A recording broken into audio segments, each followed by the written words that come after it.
bonjour à tous, on se retrouve aujourd'hui pour fabriquer Ye Sleigh Depot. Donc ça. Voilà, donc c'est le garage à traîneau.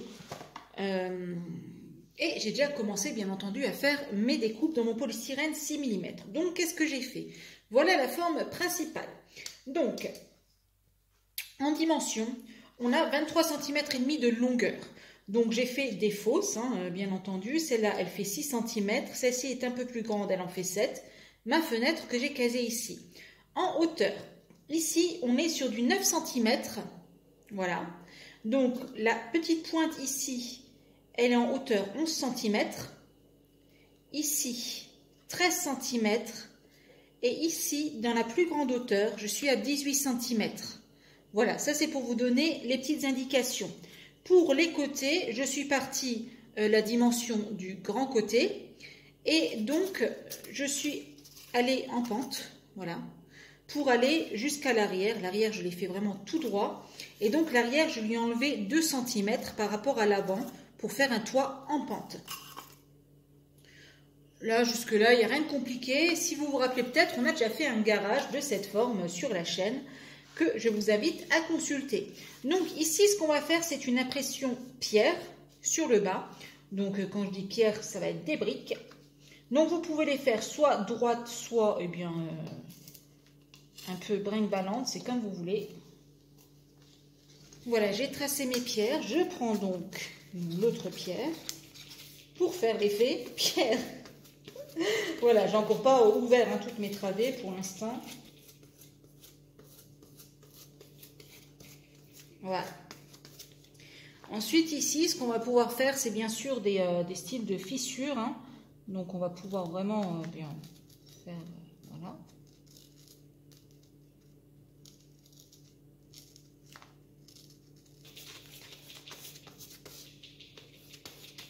Là, ce qui va se passer, c'est qu'on va imperméabiliser avec du noir à l'intérieur. Vous connaissez le principe, c'est pour éviter que la lumière ne filtre. Bien, nous allons passer à la première couche de peinture. Donc pour la première couche, eh bien, on va faire un gris assez foncé pour le bas. Et bien sûr, on va procéder à la technique du tamponnage que vous connaissez maintenant à force. Et pour le haut de la maison, j'ai choisi du rouge. Hop.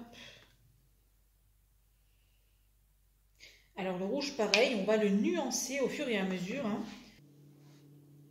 Donc là, j'ai vraiment réalisé une couleur très très claire pour aller tamponner sur ma pierre.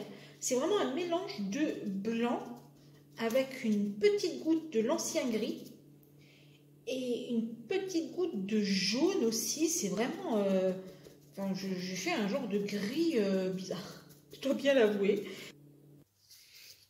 Là, pour mon rouge, je vais venir le brosser. Vous voyez, j'ai déjà commencé en noir. Donc, pour brosser, vous mettez de la peinture sur votre pinceau, vous l'asséchez au maximum. Voilà, il faut quand même qu'il reste un peu de matière.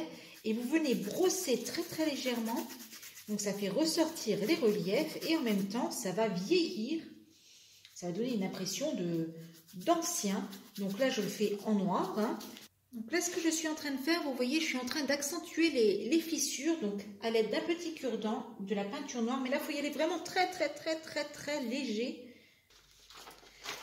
Pour le fond de mon garage, j'ai posé l'avant dessus, j'ai fait des traits là où le mur s'arrêtait.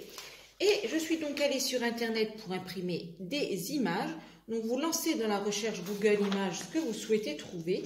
Et ensuite, vous l'imprimez à la taille que vous souhaitez. Dans cette partie-là, j'aimerais mettre un genre de petit bureau d'accueil, peu importe. Et donc, je m'équipe d'une publicité d'ameublement où je vais aller chercher une petite photo d'un bureau qui me plaît. À présent, on va prendre un bout de plastique, du recyclage comme d'habitude, plastique rigide, pour aller coller à l'arrière de notre fenêtre. On s'équipe à présent d'une guirlande LED à l'aide d'un cure-dent ou de tout objet un peu pointu. On va ensuite commencer à faire des trous dans notre façade à l'endroit où on voudra mettre les petites lumières. Donc, on va en mettre une en plein ici.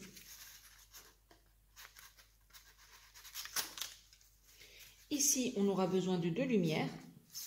Et on aura aussi une lumière tout en haut. On va venir faire passer à chaque fois une LED à l'extérieur. On s'équipe de ce genre de petites choses, vous savez, les tampons qui permettent aux portes de meubles de ne pas claquer. Et ça va nous servir d'ampoule.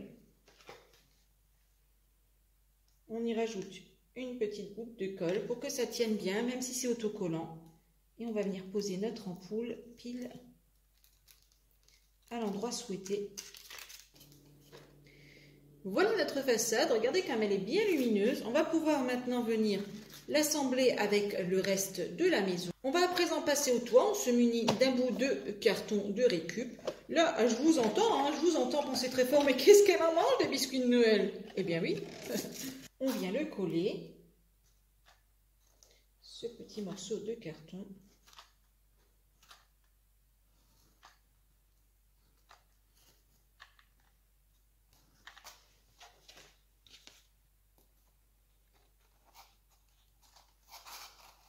Pour le toit, on va donc prendre du carton ondulé, mais là, on va plutôt faire des plaques pour faire un effet, toit en tôle ondulée. Et on va simplement venir coller nos plaques les unes à côté des autres. Je viens de couper une bande d'1 cm de large dans du polystyrène 3 mm. À présent, on va s'occuper, du dessus de la petite maison. Et c'est tout simple, on va simplement venir coller ici.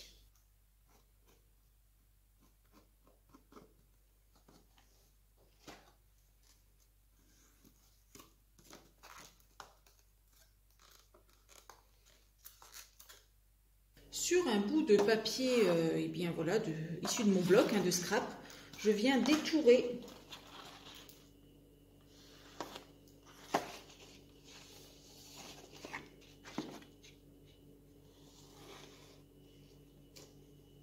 là encore une fois, ne faites pas comme moi, détourez-le quand il n'est pas entièrement décoré et surtout quand il est à plat, ça sera plus facile. On s'équipe de bâtonnets de bois sur lesquels nous allons venir coller les indications de nos travées grâce à des petites pattes. Vous voyez les petites pattes lettres, donc ça va bien nous servir dans nos bricolages. Et ça avance plutôt bien pour notre garage. Regardez, vraiment, on a vraiment cette sensation de perspective quand on regarde dans la maison. Et c'est exactement ce qu'on cherchait à faire. Là, ce que j'ai fait, vous voyez, c'est que sur du polystyrène 6 mm, j'ai découpé un sol qui va venir s'embriquer en fait dans l'intérieur de la maison. Et là, je vais prévoir de quoi inclure mes pièces dans ce socle. Donc, je prends un petit stylo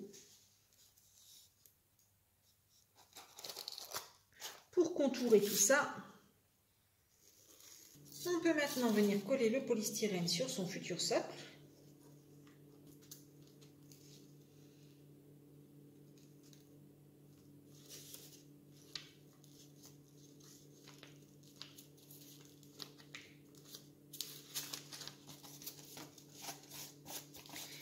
Et vous l'aurez compris, grâce à ce socle, les personnages ne tomberont pas quand on manipulera la maison, si tant est qu'on les laisse dedans, bien entendu.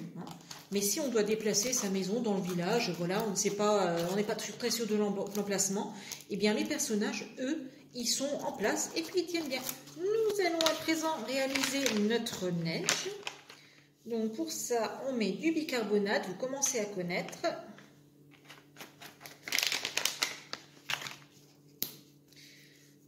De la colle à bois. Colle blanche, il me semble que ça marche aussi. Et pour éviter que le mélange ne jaunisse dans le temps, on va mettre une petite goutte de blanc. Voilà. On touille. Ça va nous faire une belle émulsion. C'est très joli, c'est très beau. Notre neige est prête, on peut décorer notre maison avec. Et le voilà, Ye Old Sleigh, donc l'atelier de réparation des traîneaux. Eh ben oui, hein, parce que quand le traîneau il est en panne, il faut bien le ramener quelque part, et c'est ici que ça se passe. Donc vous le voyez, les socles que j'ai inclus dans le sol, hein, je ne les ai pas recouverts avec ma matière, avec ma neige. Je voulais pas qu'ils soient pris dans la matière pour pouvoir les déplacer éventuellement, voilà. Et donc le reste du décor sera fait en fait au moment du village. Hein, je saupoudrerai pour bien tout cacher. Vous voyez aussi le joli rendu de 3D, hein, de nos fonds. La petite salle d'attente avec les écuries à l'arrière. Donc la petite salle d'attente, elle va se retrouver avec des autres décors, hein, qui sont eh bien dans mes boîtes, hein, de personnages, hein, vous savez, les petites auges, les max. Et hop, dans le bureau, qu'est-ce qui se passe? Ah oui, effectivement, j'ai même fait un petit bureau avec un faux journal dessus. Les petites affiches, vous voyez, qui rendent super bien aussi, imprimées, hein, comme quoi qu'il suffit de pas grand-chose en vrai. Hein.